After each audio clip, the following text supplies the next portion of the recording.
Vamos a proceder a una serie de fotografías, ¿vale?, para hacer un seguimiento de la imagen, su iconografía, los mantos, etc. Como ha nombrado Vicente a todas las personalidades que yo digo como el Pare Vicent, Bonachel, ¿vale? Y vamos a proceder a las imágenes y empezamos a comentar.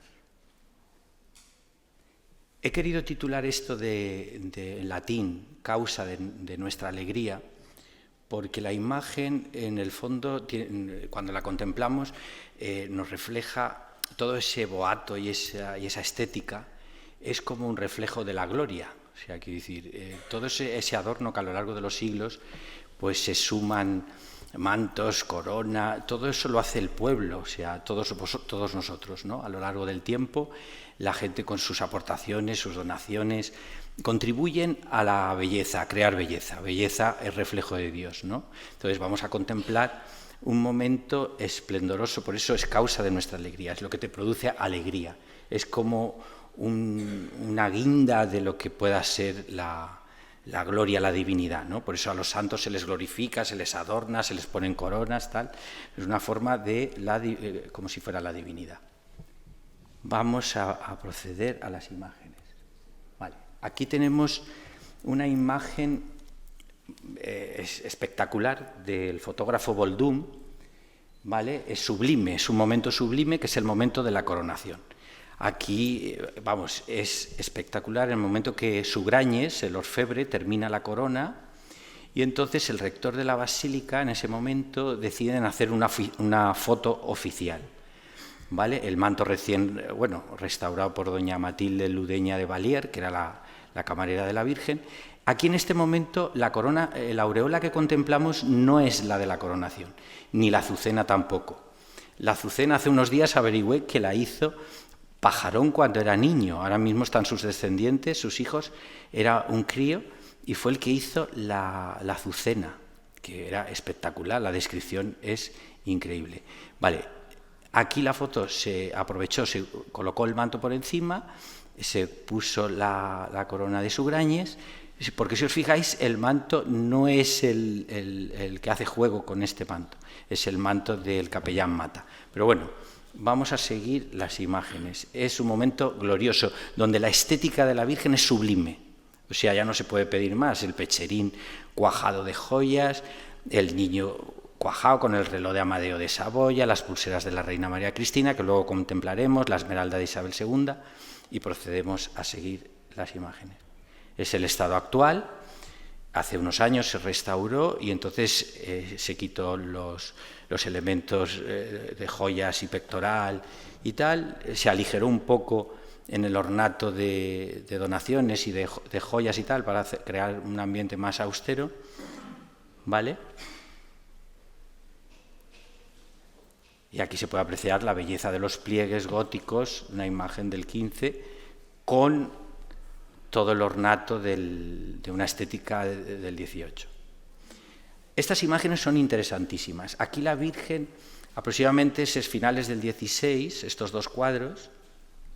El de la capilla del Obispo de Madrid es una joya, porque si observáis aquí alrededor del rostro de la Santa Imagen, lleva como una especie de verduguillo, o sea, de cofia adornada con perlas, ¿vale? Porque la corona se sujetaba hacia atrás. Luego, más tarde, contemplaremos una fotografía donde se enganchaba y iba como hacia atrás. Aquí podemos apreciar que la imagen no lleva manto, todavía no lleva manto, no la cubre. Sí que se aprecia en esta esquina el cojín por su inclinación. Tengo que aclarar que la imagen históricamente hay muchísima confusión con el tema de que si es una imagen yacente, no. La imagen tiene una evolución, se pide permiso al rey, es una imagen de plata sobre dorada o de madera, que luego más tarde ellos evolucionan, los de la cofradía, o los miembros que lo encargan, evolucionan en la ejecución de la pieza, porque ellos se van cogiendo competencias. Por ejemplo, primero se funda con lo del tema de los locos y tal, pero hay gente que aparece ahogada en el mar, o en las calles que, por ejemplo, se muere uno pues que le ha dado eso y nadie lo recoge, o incluso los ajusticiados. Entonces, ellos cuando deciden hacer la imagen piensan que no van a hacer una imagen que pese, sino que se pueda manipular y poder tumbar encima de los féretros de toda esa gente desamparada, que por eso se incorpora el título de Desamparados después, porque esa gente era desamparada. Entonces querían esa doble funcionalidad. Es una imagen de gloria, es trono de la sabiduría, quiero decir. Las imágenes góticas están sentadas y el niño delante, ¿no? Como la madre es la cátedra de la sabiduría, que es Cristo. En este caso, la imagen es erguida, de pie, ¿vale? Pero nos presenta al niño. Siempre tuvo niño. Es una cosa errónea de los historiadores que no queda clara, y entonces dicen que no lleva niño, porque Rodrigo de Pertegaz hace una descripción que, por cierto, le da muchísima alegría. En 1425 él estudia y saca una nota donde ahí se describe la imagen, una imagen que, con un cajón de madera que hacen para protegerla. Entonces, claro, él se llena de alegría en los documentos de la archicofradía encontrar este documento.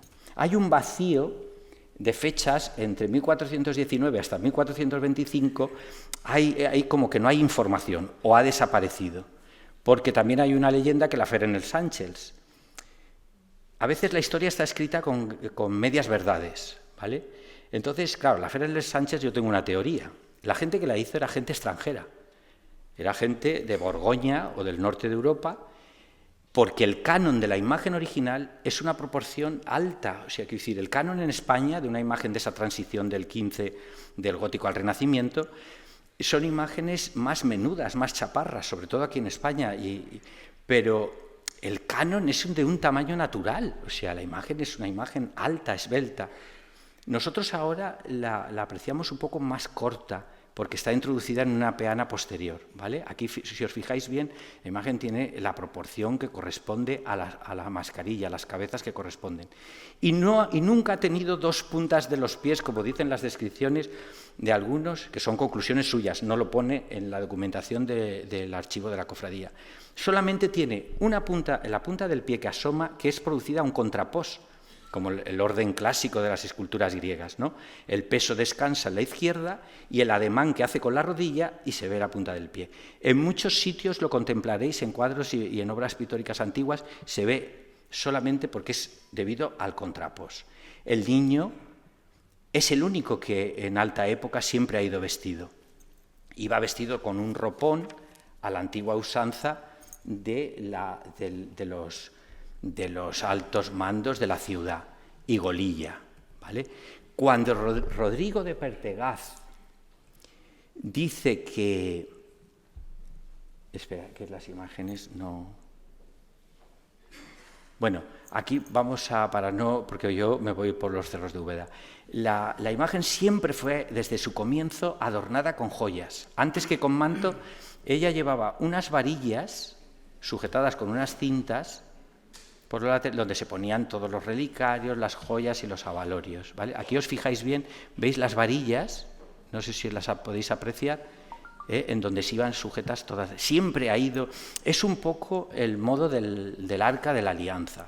O sea, la imagen, el Arca de la Alianza lleva los santos evangelios, ella lleva al niño en los brazos. Entonces se adorna como si fuera una custodia, un sagrario, un relicario. O sea, todo es poco para engrandecer a la Santísima Virgen. Aquí vemos un ejemplo de una imagen que yo hice para la exposición en el Museo de Historia de la ciudad de Valencia, en el Moving. Y entonces aquí, para que pudieran ver la lectura de cuando la imagen iba yacente. Tiene doble funcionalidad.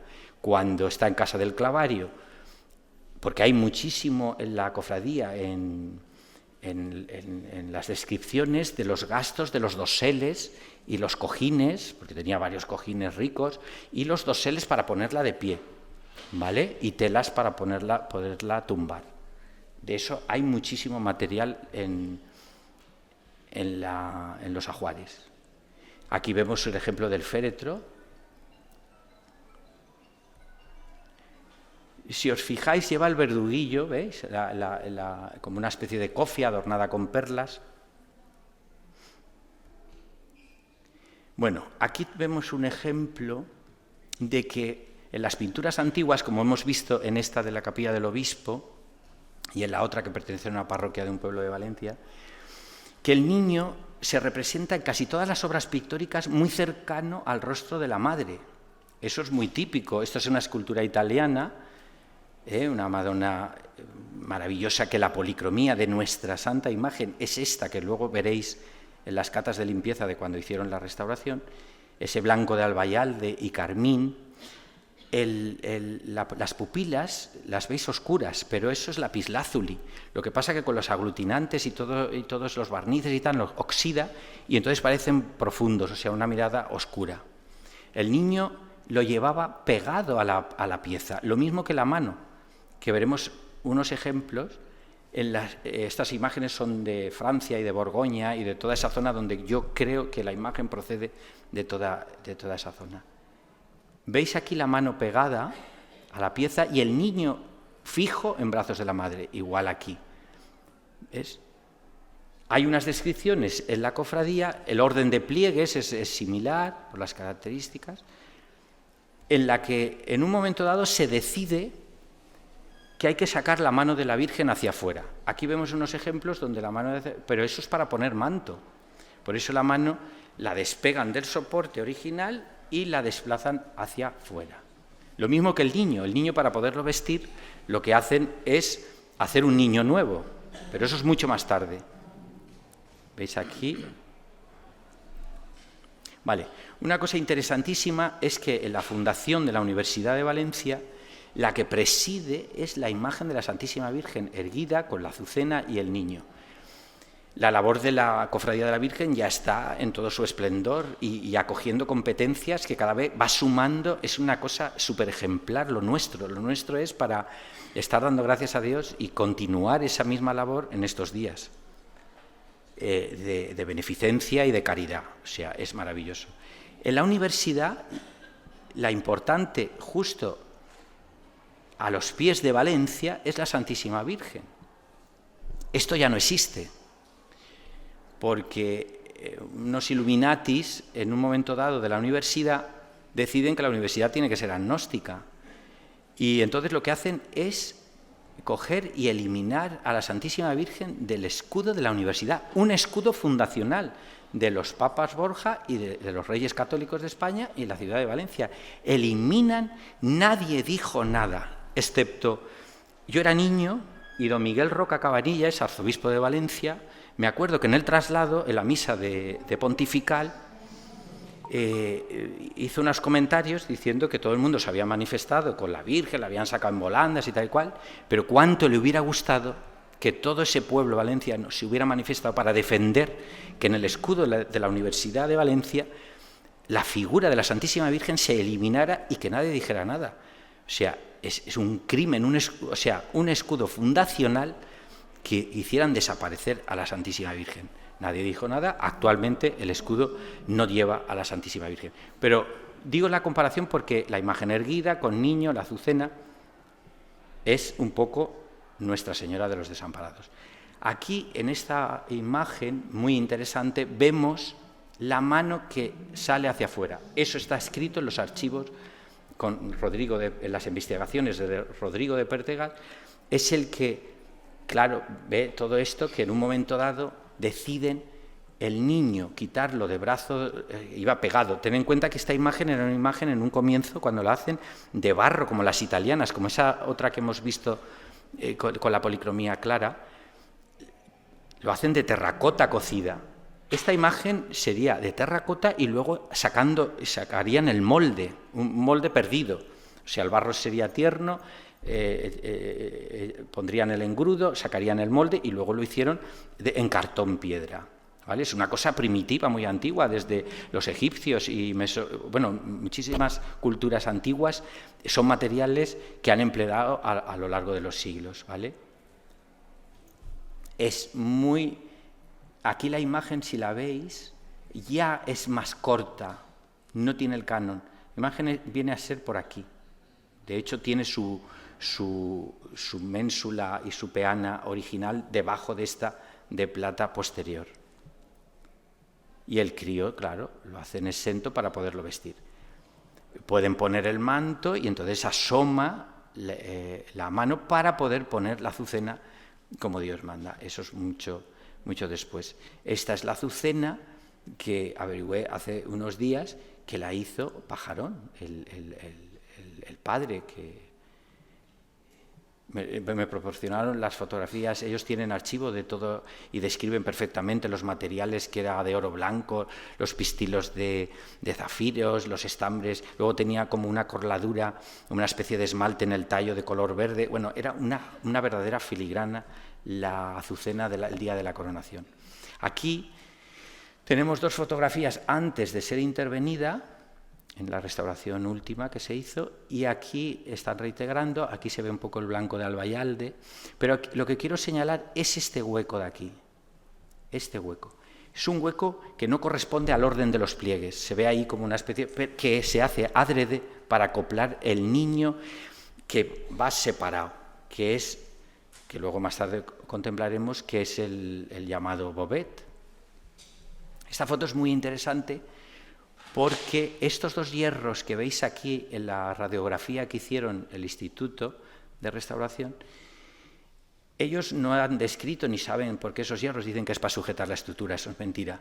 La imagen se sujeta de otra manera. Es una madera madre, que es la que va por detrás, que es donde se sustenta todo el conjunto.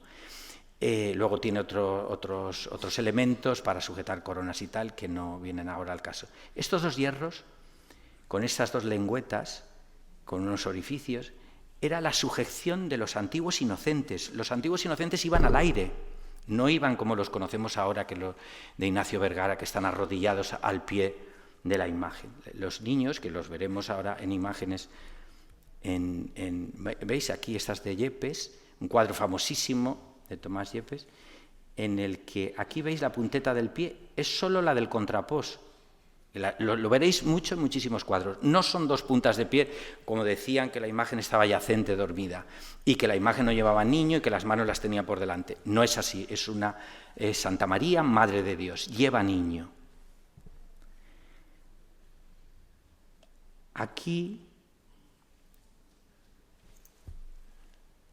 vale. ¿Veis? Aquí la peana antigua, que es así a modo de ménsula, de peana, las varillas, los relicarios colgaditos, el niño pegadito todavía a la cara de la madre, todavía no se ha hecho es de Gaspar de la Huerta. Aquí se ve más claramente que están en el aire. Es la sujeción por dentro, la imagen es hueca por dentro, se puede acceder a ella, y es por donde los tendría sujetos al aire. ¿Veis que el canon es un poco más alta? ¿Veis la punta del pie aquí también en este cuadro? ¿Ves la cercanía? ¿Veis el rostro pálido de esas encarnaduras renacentistas tan interesantes? ¿Ves? Vemos aquí la comparación, que sale este color, en la limpieza salió este color y el carmín. Y sobre todo el pelo en oro, rubia. Por eso digo yo que los extranjeros eran rubios. Cuando dicen unos ángeles, la Fera en el Sánchez, sí. Tú sabes, los maestros canteros y los escultores y los pintores iban, muchas veces cuando tenían faena en su trabajo en su comarca, iban viajando de países y sitios y tal. Ellos se enterarían, pues mira, estos hacen tal, no sé cuántos, la cofradía se interesarían. La verdad es que la imagen es de una ejecución magistral. Sí que hay muchísimos inventarios en la cofradía de los doseles, ¿Veis la punta del pie aquí que asoma? Siempre es la del contrapós. La cercanía, la corona retirada hacia atrás, que más tarde veremos cómo iba sujeta. Esto es posterior. Esto es el pabellón que le montaban dentro del camarín cuando el retablo, ahora conocemos el retablo en la basílica, que es de estilo neoclásico, pero anteriormente era un retablo barroco de Vergara. Y por eso se supone, y de hecho las características de los inocentes y el niño se sabe que es de Vergara. Y dentro del camarín estaba puesta así con unos doseles como una especie de pabellón. Vale, aquí vemos por qué nuestra corona de nuestra Virgen no tiene imperiales como otras vírgenes y tal, así de forma real. Porque es un estilo de corona de la zona, de esa zona del norte de Europa, de tambor alto, sin imperiales, espigá, hacia atrás, como veis aquí en el cuadro de Yepes, que veréis luego la sujeción. Entonces se le ponía un joyel aquí delante, que una de las joyas más importantes que contemplaremos en una foto antigua de la corona de perlas es la del conde de Oropesa.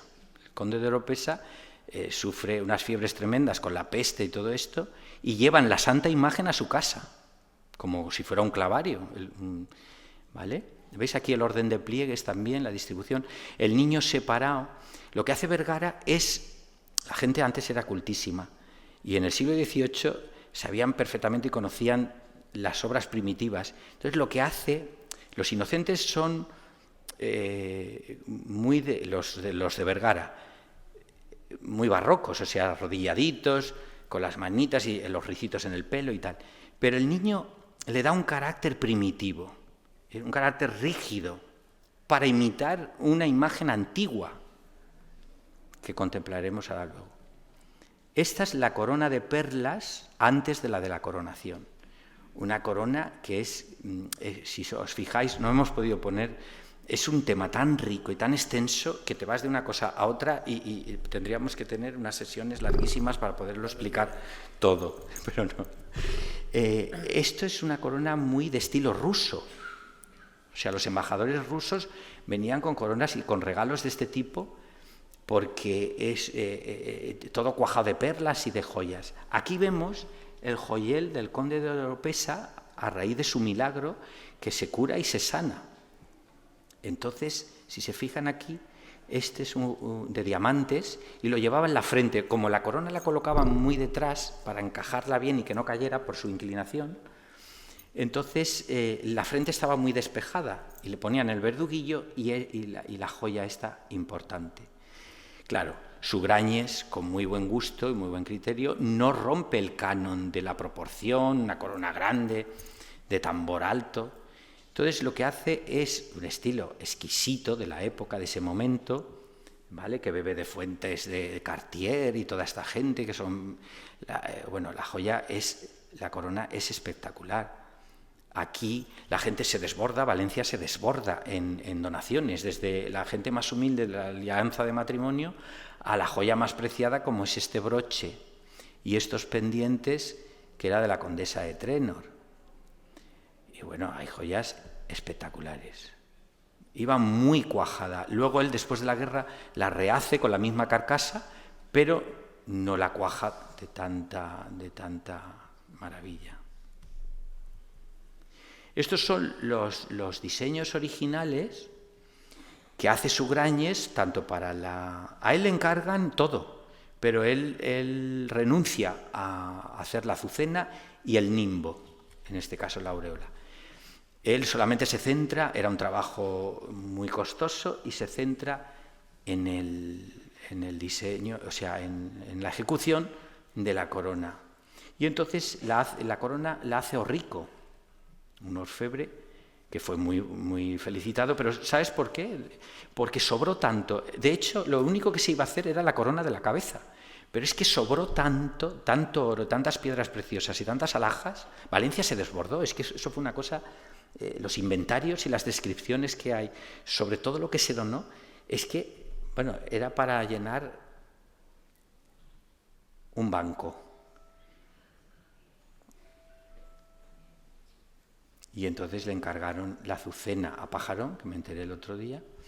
Mirad, lo que os contaba, ¿veis este cintillo que lleva la Santa Imagen? Ahí, digamos que encastraba un poco. Y estos hierros, tiene uno en este lado y el otro en otro. La imagen, al ser de un material vulnerable, no puede llevar peso, no puede llevar cosas. Entonces aquí llevaría algunas trinchas, algunas cintas, pasarían de parte a parte. Por eso la corona de perlas es una corona de cartón, que va toda cosida con perlas y con joyas. Y entonces se encastraba. Y entonces se encastraba en la parte de detrás, con lo cual la llevaba alta, la frente muy despejada. Luego os explicaré una cosa respecto a los anclajes de los pendientes, que es muy interesante, ¿veis? La corona alta hacia atrás, Por eso encastraba en esta parte de ahí, para que no cayera. Aquí tenía sujeciones para collar, que luego os explicaré en una fotografía antigua del asalto, y el anclaje del pendiente a la altura de la fosa nasal, que es lo que corresponde para que caiga donde toca. ¿Veis? Aquí se nota perfectamente la hendidura que hacen para que acople el niño exento. ¿Veis? Bueno, ya en la época de la corona de perlas y eso, ya se la ponen donde toca de una manera natural, como si la Virgen la llevara, pero no se le cae porque ella puede con todo. Entonces, pero toca a la altura, pues es una forma natural que corresponde a la altura de la frente, que es lo que toca, no tan atrás. ¿Veis? Espectacular. Aquí lo que explicábamos antes, ¿vale? Que lo habéis visto con las fotos de aquella Virgen renacentista. El blanco de Albayalde, tanto en la frente, parte de la unión con el pelo, ¿veis? Es un color majestuoso, incluso hasta la propia mano también está entonada con esa gama. Salieron muchas catas de intervenciones, de muchos repintes, ¿vale? El error, esto es un comentario personal, es que cuando tú reintegras, tú tienes que llevar este soporte, esto que es la policromía original, lo tienes que llevar a esto. Porque esto en el fondo es un color sucio, que ahora luego veremos. Ponsoda lo que hace es imitar el color sucio del cuello. ¿Veis aquí? El blanco de Albayalde y hay un poco de carmín, como estas policromías. Nuestra Virgen era esto, oro, la mirada profunda, que es un lapislázuli aglutinado con componentes que oscurece, remarcadito el párpado por arriba, es decir, las cejitas en majestad. Aquí las ha perdido, porque seguramente en los barridos y las limpiezas, las cejas siempre son en majestad. Majestad es como sorprendida, o sea, ligeramente arqueadas, que en las fotos antiguas lo contemplaremos. Luego hubieron intervenciones en las que después de la guerra no sabían cómo darle la expresión de la Virgen. Entonces llamaron al señor Paco Francisco López, a Carmelo Vicén, a Octavio Vicén. Todos subían allí a la escalerilla y lo que hacían era alargar las cejas hacia el centro de la nariz. Eso afila muchísimo el rostro y lo endurece. La imagen antigua de la Virgen son ligeramente arqueadas hacia arriba, como de sorpresa, como de majestad, ¿no?, que se llama. Aquí es la Merced de Barcelona. Fijaros que están las cejitas arqueaditas así como de sorpresa, la policromía, los ojitos almendrados rasgados, nariz larga, la boquita con las comisuras. Recuerda mucho, es una intervención muy buena. La han restaurado hace poco. Aquí ha perdido todo el oro, se le ve el bol. ¿Ves? Es esto, el oro. Mirad las cejas, lo que quiero decir. Es sorpresa, es como, como por encima del bien y del mal, como una cosa. Este ejemplo es interesantísimo de nuestro amigo Juanjo Sanz, que también investiga muchísimo y lo mandó hace poco. Y aquí es extraordinario, lo vemos aquí en blanco y negro, cómo esta boca y las comisuras es muy similar a este gesto, incluso la nariz como termina en esa forma porreta. El único cambio es que la mirada aquí la tiene baja del todo y aquí la abre hacia afuera, porque nuestra Virgen, su inclinación es no con el gesto hacia abajo, sino inclinada, pero este plano es como la barbilla levantada hacia arriba, como mirándonos. De hecho, don Emilio Aparicio decía que cuando entrabas a la basílica y te ponías debajo de la araña de cristal, la Virgen te miraba de frente.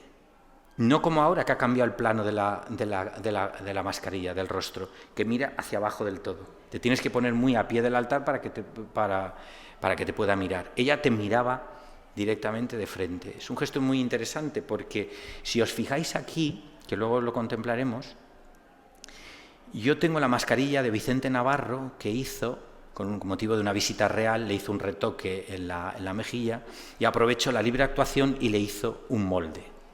Yo tengo el primer positivo de ese molde, que estará expuesto en la exposición que va a montar la Fundación Bancaja en la plaza de Tetuán. están los surcos en la mascarilla, las hendiduras, por donde tiene que ir la mirada. ¿Vale? Es muy interesante porque el niño está separado, pero es el niño, Jesús, cuando, si os fijáis en el Bovet, la boca está entreabierta. Eso las imágenes antiguas que hemos visto al principio, del norte de Europa y de Borgoña y toda esa incluso en España y en parte de Italia, en todos sitios, el niño separado porque le está hablando a la madre. La madre escucha lo que dice el hijo, porque ella es la que nos va a transmitir su mensaje. ¿Vale? Entonces, ligeramente cuando alguien te habla, por ejemplo, si a mí ahora me hablara Vicente, me apuntara algo, yo, aunque estoy mirando de frente a vosotros, ligeramente desviaría las pupilas hacia él. ¿Qué es lo que pasa aquí? Que no sé si os fijáis bien. En la mascarilla se nota. Cuando vayáis a la exposición os fijáis. Porque está escuchando lo que dice el hijo. Aquí tengo un ejemplo que policromé, bueno, hice una copia, la original está sin tocar, la policromé un poco así en blanco de pálida y tal, o las cejitas arqueaditas. ¿Veis cómo la mirada se dirige al hijo? El hijo tiene la boquita entreabierta, porque él le habla y le dice cosas a la madre, que es la que nos tiene que transmitir la voluntad de Dios. La mejor transmisora de la voluntad de Dios es la Santísima Virgen, es la que nos dice hacer lo que, como en las bodas de Caná, hacer lo que Él os diga. Pero ella escucha siempre lo que dice Cristo, es muy interesante. ¿Veis? La separación. Aquí es una foto interesantísima en la catedral, el día de la coronación. Es de la Diputación y ahora mismo está expuesta en el Capitulet, en unos paneles que hay hermosísimos. La mirada no se aprecia muy bien porque aquí queda en sombra, el niño separado, la boca entreabierta. En la mascarilla sí que se aprecia, porque es una forma que esos surcos indican al policromador, que era otro, que no era el escultor, por dónde tiene que ir la mirada. Si os fijáis, aquí la ceja está ligeramente de sorpresa, de admiración, de majestad, que se dice, ¿no? ¿Veis? Aquí no voy a entrar en este tema porque esto sería otra historia. Ni que padeció un incendio en el ayuntamiento, ni la fusilaron los milicianos, ni que el restaurador en un momento dado hizo una mascarilla y se llevó... No voy a entrar en eso. Aquí era para explicar, ¿vale?, la suciedad de la policromía de la Virgen. Y antes os he dicho que había unas sujeciones para el collar. Fijaros esa zona blanca del cuello. Era porque ahí llevó una gargantilla de diamantes durante muchísimos años que ha protegido la policromía. Entonces Ponsoda, cuando se encuentra esto, o se encuentra con este accidente, él lo que hace es imitar este color. Un color que la pátina del tiempo está tal y cual, y entonces imita esa suciedad. Esta foto es escalofriante. Sí que es verdad que se ve ahí un cerco de una masa que no es normal. Quiero decir, los que estamos aquí, hay restauradores de la Universidad Politécnica y hay gente que se dedica al arte que saben perfectamente que si tú pegan un tiro en una imagen así de cartón piedra y tal y cual, salta por los aires, y sin embargo esta costra de yeso no tiene ningún sentido ahí alrededor. Pero bueno, no voy a entrar en este. Aquí vemos una estética totalmente diferente. El esplendor y la magnificencia del día de la coronación, como la foto de Boldum, cambia la estética. La peluca es una peluca que no está peinada, o sea, que es la peluca del asalto que casi no tiene rizos. Veis aquí las cejas ligeramente, o sea, como muy puntiagudas, muy afiladas hacia abajo. Cada vez que iba un restaurador de estos, quiero decir, con todos los respetos, les imponía muchísimo. A mí me decía Francisco López, el señor Paco, como conocéis algunos de vosotros, le imponía muchísimo subir a la escalerilla, incluso con Carmelo Vicent y con Octavio Vicent, porque la verdad es que impone muchísimo estar delante. Tiene una carga de emociones. Tened en cuenta que la Virgen es un vínculo directo con el cielo. Quiero decir, nosotros depositamos nuestras oraciones, nuestras plegarias, nuestras inquietudes, todas nuestras desgracias. Entonces hay una carga energética. Alguno dirá, se le ha ido la olla, pero es que es real. Yo cuando subo y tal, impone muchísimo. Y cuando Francisco López me lo decía, es que llegábamos y nos daba miedo y pánico retocar las cejas. ¿Qué hacíamos? Pues yo digo, pero es que las hacíais al revés. En vez de hacia abajo, lo que había que aligerarlo hacia arriba para dulcificar el rostro. Aquí es una intervención que yo hice en un momento dado, antes de que el Instituto de Restauración hiciera una intervención, y se subsanó el tema de la expresión. La foto es mala, muy mala. No ha dado tiempo para poneros fotos de cómo quedó que era espectacular, porque cambiaba la mirada, la dulcificaba, e incluso le ponías la corona, y parecía, el día siguiente a hacer esa intervención, un sacerdote, la primera misa que hizo, entró a la sacristía y dijo a don Juan Antón: mai en la vida me ha mirado la Mare de Déu como avui, porque dice, es que es una dulzura con la que me ha mirado que nunca en la vida. Ese mismo sacerdote en la misa se lo comunicó a don Juan, me llamó, fui corriendo, pasa algo, dice, no, fíjate, oye, les ha gustado tal y cual. Estuvo poco tiempo con esa, ¿veis? Bueno, aquí veis el anclaje de la posición para anclar el pendiente, la fosa nasal. Trazáis una diagonal y termina con la fosa nasal, y es el lugar correcto. Con la intervención lo que hicieron fue increíble. No es que critique esto, es que tiene que ver con los con los ropajes, las joyas y con el tema que nos compete. Ese es el anclaje original. ¿Cómo metes para sujetar un pendiente en el cuello? Con un tornillaco de plata, o sea, que sale hacia afuera, que nos vemos en unos problemas tremendos a la hora de vestir, porque hay que poner una serie de temas para poder anclar y que llegue a la altura que corresponde. Aquí, si os fijáis, aunque este es el color original sucio, Ponshoda imitó ese color, que lo hace un poquito más anaranjado. Las luces a veces cambian y los colores giran, el óleo gira con el tiempo. ¿Ves? La mirada turbada, ese color oscuro, la mirada profunda. Yo, cuando subo a ver, cuando había intervenido el instituto, me quedo sorprendidísimo de que habían repintado cosas. Al limpiar habían dejado en evidencia las carencias, porque esto ya había pasado también tiempo, ya había dado su halo. El paso del tiempo ya le da su... Pero claro, si tú eso lo limpias, una mala policromía, la limpias y la dejas al desnudo, dejas muchas cosas que no corresponden. Y encima repintas el ojo blanco y el ojo claro, que nunca lo ha tenido así. ¿Ves? Aquí es el momento de la restauración, con cosas que comento. La maravilla de la capilla del Obispo de Madrid. Esto era para explicar algo. Era el tema de los doseles, pero creo que me he adelantado. ¿Veis la peana antigua, las varillas? La Virgen siempre, los mantos eran azules, porque se celebraba la festividad de la Virgen hacia la Inmaculada Concepción o por ahí. La cofradía tenía diversas festividades importantes, de San Matías, que daban comidas a los pobres, y en muchas ocasiones fiestas especiales durante el año litúrgico. Era el color azul. Y el niño, curiosamente, va de rojo. Si os fijáis, rojo, porque es el color del martirio. El Viernes Santo, el color litúrgico es el rojo, no es el morado. Entonces el niño le ponían... Y también las lazadas, por ejemplo, rojas, ¿veis esas florecitas rojas? O los corales, ahí veis corales, ramas de coral, y lazadas rojas, era por esa cosa de los críos, se les ponía para el mal de ojo y todo esto, las madres ponían una lazada roja o un coral rojo, algo rojo, porque era una cosa de esas de supersticiones, ¿no? Pero aquí, pues la Virgen va a la moda y también le ponen sus...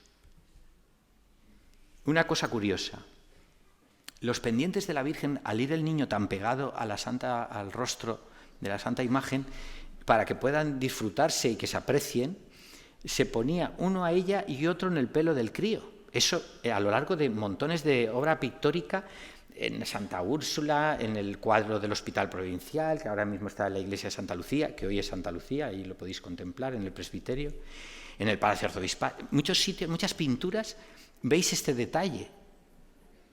Como el niño va tan pegado, el pendiente de la madre se lo ponen al crío en el pelo. Una visión curiosa. Aquí ya vemos cómo la imagen la introducen. La imagen llega por aquí, su altura original. Los niños arrodillados para que se pueda apreciar muchísimo mejor todo. Aquí también barrieron las policromías. Estas policromías, y más en un siglo XVIII, siempre llevan frescuras. Frescuras van iluminadas, los coditos, las mejillas, las orejitas, todo eso va iluminado. Ahora mismo está eso. La imagen, por aquí, trazaríamos una tabla recta que baja hasta aquí, que es toda la parte delantera, y esta parte trasera, que están las descripciones del archivo de la Real Basílica, que es donde Rodrigo de Pertegaz descubre que le ponen un paño de or. Y ese paño de or no es ni más ni menos que visten la parte para darle corporeidad a la imagen, hacerla completa. Entonces, si os fijáis, bueno, hay fotografías de la imagen por la parte de detrás, en la que ya es parte tiene una unidad, todo el conjunto, todo es un volumen. Bueno, esta representación es muy interesante. Aquí vemos muere los reyes de España a raíz de la visita de Felipe IV a Valencia. Felipe IV a Valencia, la cofradía, que tenía muchísima relevancia y muchísima importancia, y la catedral, los canónigos le habían dejado la capilla externa a la cofradía, y la Virgen se podía visitar en esa capilla que justo enfrenta con la puerta de la Real Basílica, que hay una imagen de San Vicente Ferrer. Pues ahí recibía culto la Santísima Virgen, con sus doseles, con sus cosas. Entonces Felipe IV, cuando ve la imagen y ve la magnitud y la importancia de la cofradía y todo lo que hace la cofradía, dicen, ¿cómo esta santa imagen de tanta veneración se quedó prendado del rostro? Está escrito. Entonces se queda enamorado y se quita el sombrero y la perla del sombrero y unos joyeles y unos dineros para que compren unas casuchas que hay allí, que es el actual solar donde está construida la Real Basílica, para que derriben esas casas y construyan un templo digno de esta santa imagen, de esta cofradía. La primera contribución real a poder hacer la basílica. Y entonces muere. Felipe IV manda pintar a Tomás Yepes un cuadro que refleje, que lo hemos contemplado al principio, el cuadro de Yepes, donde se refleje tal cual está la imagen venerada en esa capilla externa, que están las descalzas reales. Ese cuadro no era de las descalzas reales, ese cuadro era del Palacio Real, que se quemó, el antiguo Palacio Real. Causó siempre mucha devoción en la familia real.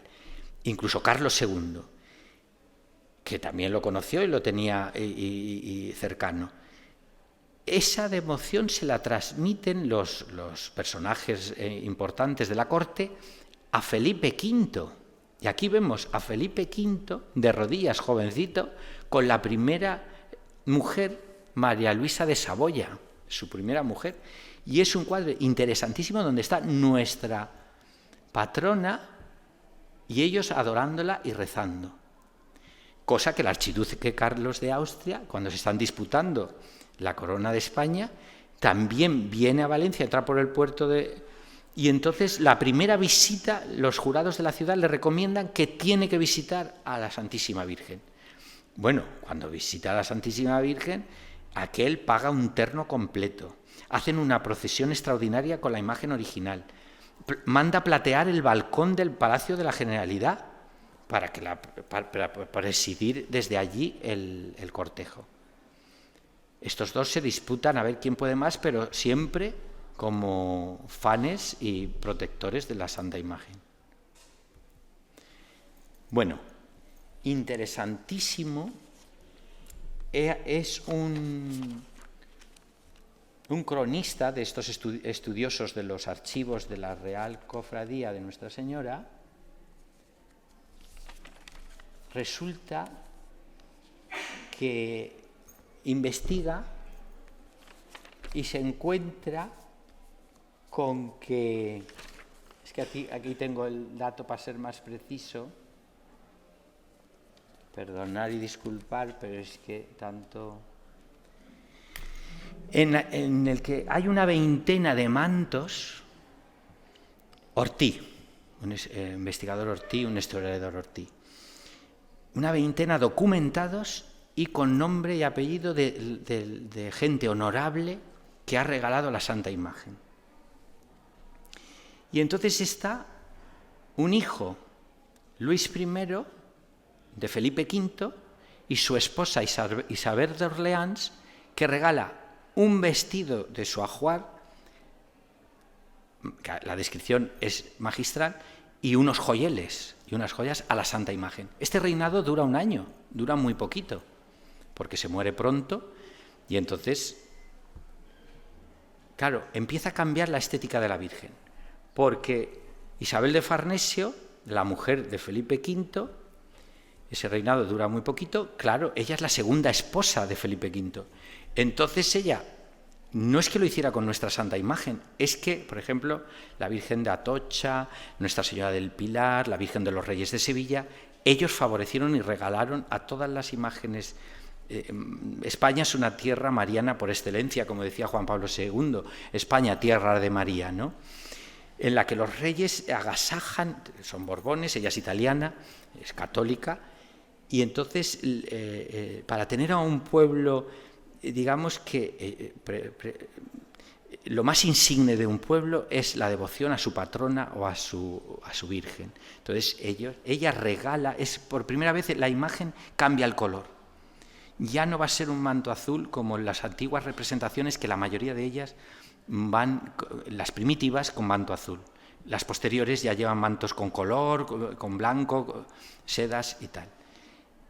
En oro y sedas de colores, Isabel de Farnesio le regala de un vestido personal a la Santísima Virgen un manto y 3 joyeles. 3 joyeles que posiblemente sean estos que llevaba la imagen original el día de su coronación, que es este de lazo, este otro pequeño de lazo y este con sus borlas correspondientes. Una de ellas la tiene la Basílica Real, se salvó del asalto porque recogieron muchas joyas y las guardaron, se guardaron en el ayuntamiento en cajitas de cerillas, con sellos, ante notario y tal y cual. Pues una de esas borlas la tenemos. Justo esta mañana la hemos tenido en las manos el rector y un servidor. No sé si lo veis bien en la fotografía. Uno pequeño, normalmente iba el grande arriba, luego otro mediano, que es este, y el pequeño. Posiblemente sean de Isabel de Farnesio. Aquí ya empieza el color en la estética de la Virgen. Manto claro, con colores bordados, con sedas de colores. El pabellón, así se contemplaba tal cual en el camarín, en el altar barroco.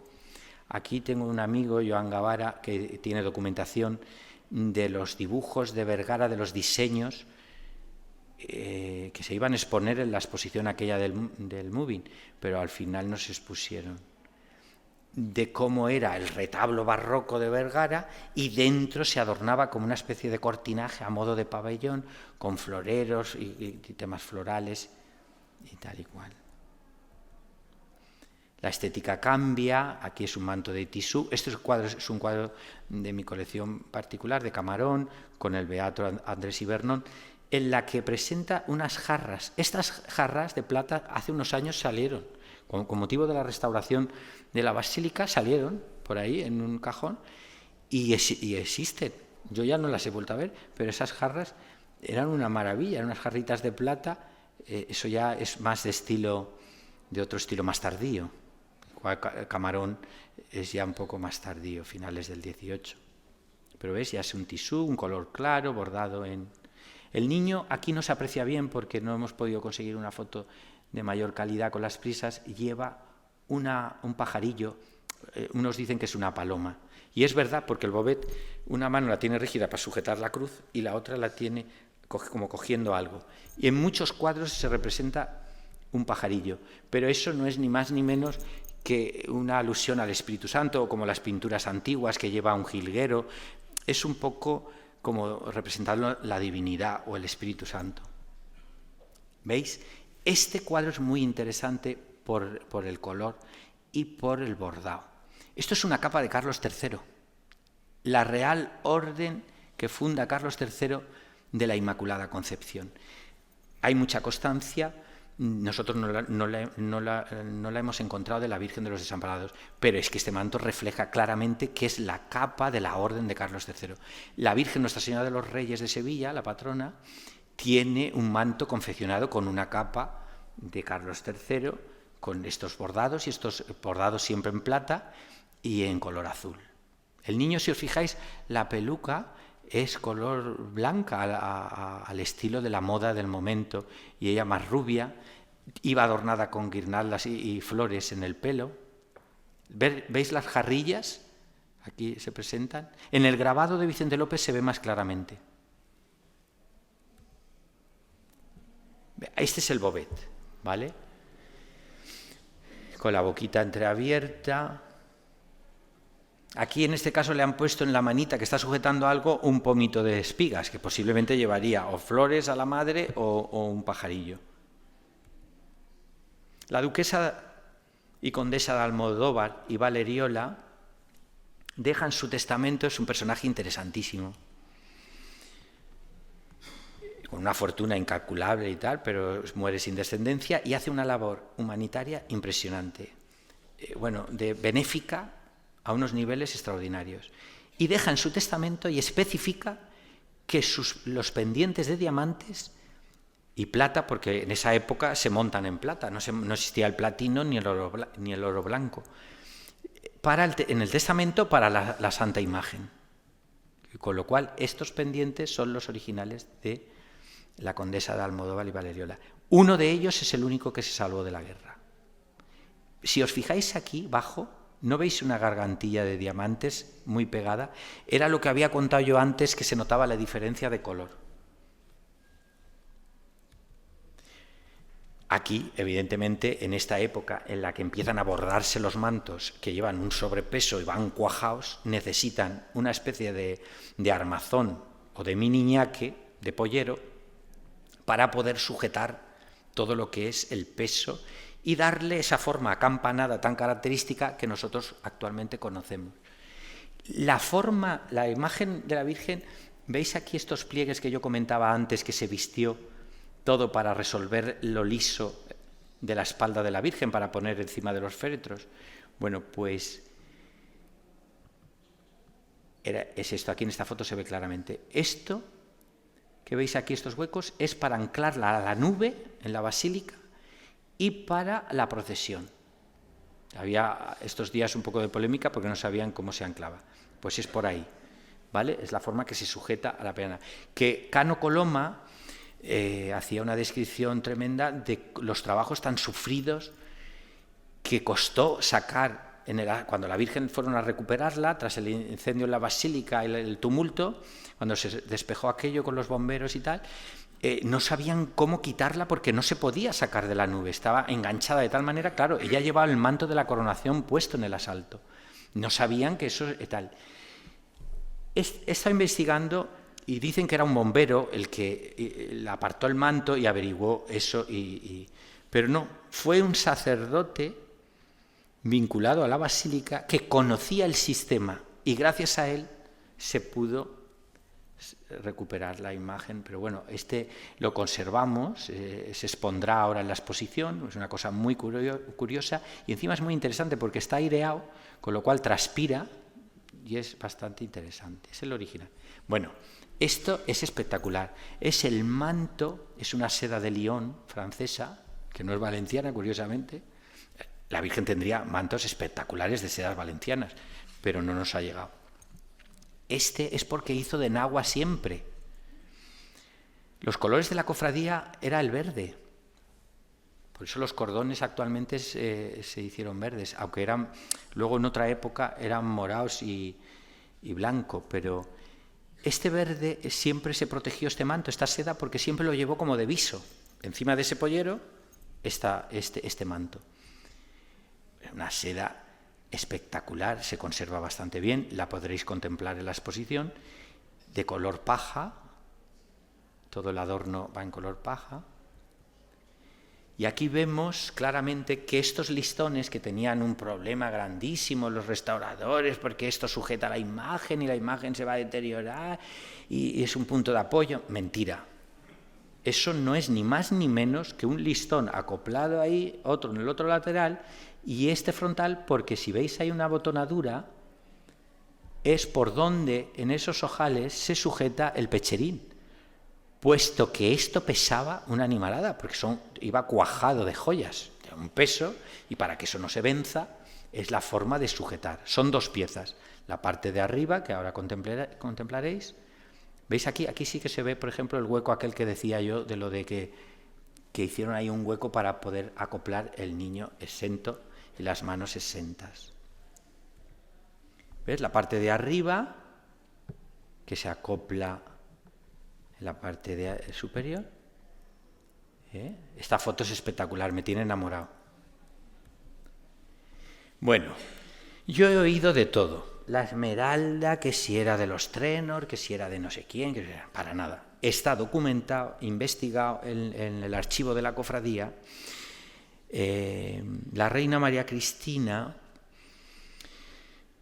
mucho antes, visita Valencia porque tiene unas desavenencias con el gobierno, tiene que salir por piernas a Francia. Entonces ella se aclama y pide por sus dos hijas y le hace una promesa a la Santísima Virgen, que si va todo bien, ella era regente, habían problemas en el gobierno y tal, se va a Francia. 4 años después, regresa a Valencia, pues iba todo bastante bien, y lo primero que hace es visitar a la Santísima Virgen. Y se desprende de 2 brazaletes, aquí vemos una de las pulseras, eran 2 brazaletes, veis aquí uno, y aquí en esta foto no se aprecia, pero está el otro. Vale. Y los pendientes que le hemos puesto el domingo a la Santa Imagen. Unos pendientes Carlos IV, se desprende de sus pendientes y de 2 brazaletes de diamantes, magníficos, de una calidad extraordinaria. En señal de agradecimiento a que todo ha ido bien. Ella pasa una semana en Valencia, va a misa todos los días a la Basílica de la Virgen y coge una devoción tremenda. Eso llega a transmitírselo a Isabel II, siendo una cría. Con lo cual, ella cuando visita Valencia hace exactamente lo mismo. Ella tiene el recuerdo de la madre de haber estado con la imagen de la Virgen de los Desamparados. Y entonces esa foto no es de muy buena calidad, pero si os fijáis, esta pieza es esta. Y esta es la que llevaba en la diadema. Se desprende de ellas, siguiendo el ejemplo de su madre, y se las regala a la Santa Imagen. Aquí podemos ver claramente las 2 pulseras que llevaba el día de la coronación, cuajadas de diamantes, la esmeralda y la otra pequeñita, el reloj de Amadeo de Saboya, curiosamente la reina regente María Cristina, Isabel II y Amadeo de Saboya, que sale por piernas porque no muere el general Pri, y bueno, y ve que esto es un caos el gobierno de España, una casa parecida bueno, quiero ser prudente, no voy a meter la pata. Para algunos, porque hay opiniones para todos. Pero bueno, es verdad, es que son momentos en la historia que se vive momentos caóticos. Aquí apreciamos la azucena maravillosa de Pajarón, la corona, bueno, son fotos espectaculares. Este ancla, años después de la guerra, hacen una copia a Francesc Job, el presidente de la cofradía de Santa Lucía, que hoy se celebra la fiesta, a nombre de su familia. Y aquí están aquí vienen hoy don Antonio Piró y su hijo, Pablo. No sé si ellos, posiblemente puede que la hicieran ellos, porque están presentes hoy en esta reunión. Esta mariposa que veis aquí en el vestido, no sé si la apreciáis, era un tembleque, llevaba muelles, y entonces la mariposa, al mover la imagen el día de la coronación, se movían las alas. Y yo tengo una anécdota preciosísima de una amiga, Amparito Carvajal Monteagut, que el expresidente de los Seguidores de la Virgen, Juan Arturo Davis, sabe perfectamente de quién hablo, una devotísima de la Santísima Virgen, decía que cuando fue con su hermana el día de la coronación a la calle de la Facultad de Teología, que hizo el traslado al revés para ir a la plaza de Tetuán, pegó un rayo de sol en la portada de la Facultad de Teología, y su hermana y ella estaban subidas en no sé dónde. Me dijo que estaba subida en un pollete, en una cosa para verla mejor. Eran 2 crías y las subieron. Y me decía que la Virgen no llevaba una mariposa solo en el vestido, sino que llevaba 3. Y yo era pequeño y le decía, ¿pero cómo que 3 mariposas? Y decía, sí, 2 en las mejillas y 1 en el vestido. ¿Por qué? Porque al mover la imagen y con la luz del sol, los diamantes son girandoles. Eso cuando se llama girandol, porque al moverse da una sensación, los diamantes creaban ese efecto. Es una anécdota curiosa. Bueno, esta foto nos llegó hace poco en el WhatsApp de los seguidores y es interesantísima. Es una foto, incluso hay una foto oficial que luego veremos, la de 1800 y pico, que la imagen lleva el pelo recogido, que se supone que es la primera foto. No, es esta. Y esta es curiosísima, porque es una tela tejida. Si os fijáis bien, lo tengo bien estudiado, aquí a lo mejor no se aprecia, pero es una tela tejida, no es una tela bordada, con lo cual quiere decir que la imagen tendría muchos mantos tejidos, de sedas valencianas que conocemos los más importantes bordados, pero no. Bueno, esto es espectacular. Este manto era de alama de plata, azul, bordado en plata. Es una foto preciosísima de la imagen de Conrado Rudolf, que es la que salía al traslado y a la procesión general para no tocar a la imagen original. Es una cosa que decide el Cabildo junto con la cofradía por las medidas de seguridad y la cosa vulnerable de la imagen. Aquí apreciamos muy bien, en esta foto es de mucha calidad, es de mi colección, es una maravilla. ¿Veis? Toda la malla, el manto extraordinario. Aquí veis el rostro de la Virgen. Siempre los artistas a lo largo de los siglos, a nivel pictórico y a nivel escultórico, todas las interpretaciones que tenemos antiguas, siempre intentan reflejar el carácter primitivo de la Santa Imagen. La mirada, el encanto, esa belleza, eso es una cosa que es curiosísimo porque cada uno la interpreta de una manera, pero quiere ser la imagen original. Ella, después del traslado, con manto bueno, como habéis visto, la gente arreglada, peinada, aseada, no como actualmente, aunque se han conseguido muchas cosas y no hay que quitar el mérito, porque hace unos años era una barbarie y ahora, gracias a Dios, se está reconduciendo. Yo tengo que hacer una apreciación, lo comentaba con el rector, con la camarera de la Virgen, con el vicerrector. Es interesante dignificar a la Virgen en el traslado. No se puede poner mantos de baja calidad para que rompan, como era la filosofía de hace unos años atrás. La imagen hay que contemplarla y venerarla, y aunque se la piropee o se la zarandee un poquito, lo que sea, pues muy bien, pero nadie tiene el por qué arrancar. Eso sería impensable en ningún sitio que se precie. O sea, sacar a la Santa Imagen que representa, hombre, tocarla o acercarse pero arrancar y todas esas cosas.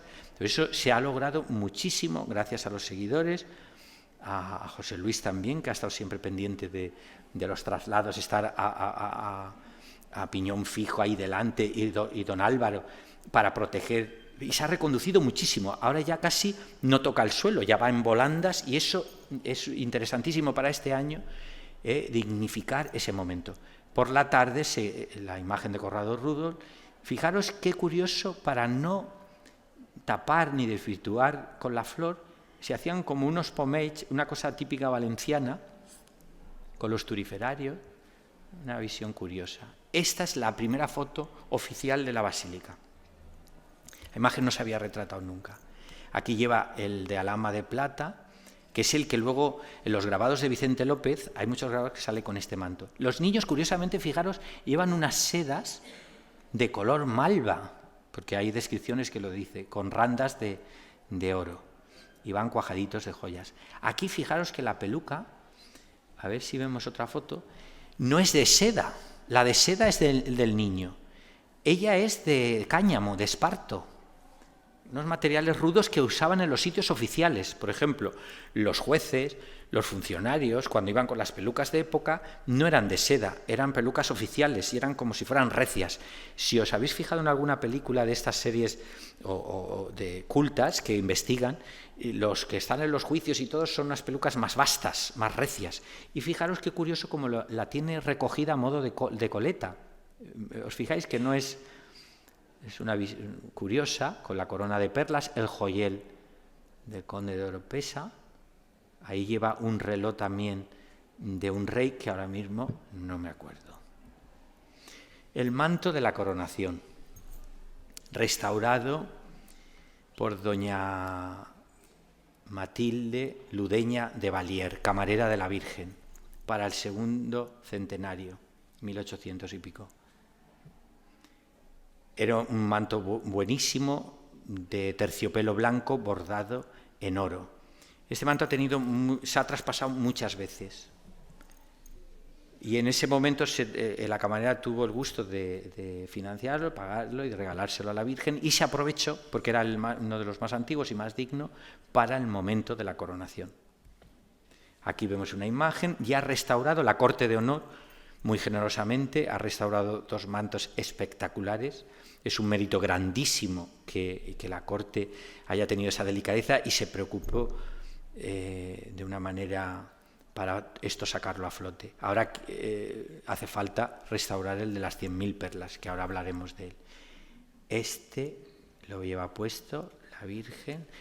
Se reserva con doña María Dolores Alfonso Gallén, que hoy, esta tarde, no nos acompaña, muy tristemente me ha llamado. Operaban hoy a su marido, me han comunicado hace un rato que ha salido todo bien. Le trasladamos una fuerte oración y abrazo en estos momentos, y que nos sirva de plegaria también para que todo vaya bien. Tenemos muchísimo cariño y lo reservamos el manto para el día grande del año 20, que se conmemora ahora el 23, y entonces pues le pondremos todas las galas que merece. ¿Cómo? Ay, perdón. Mira, vamos a hacer esto rápido porque soy muy romancero. Perdonar y disculpar. Este es el manto del capellán Mata. Es un capellán, como nuestro querido rector, don Melchor, en el que tiene la iniciativa de hacer un manto también de estilo neoclásico. El diseño lo hace él, curiosamente, y lo hacen las hijas de la caridad, lo que es ahora la beneficencia. Curiosamente tiene los 2 escudos de España, el escudo de España y el de Valencia. Es un manto elegantísimo que ha llevado en muchísimas ocasiones.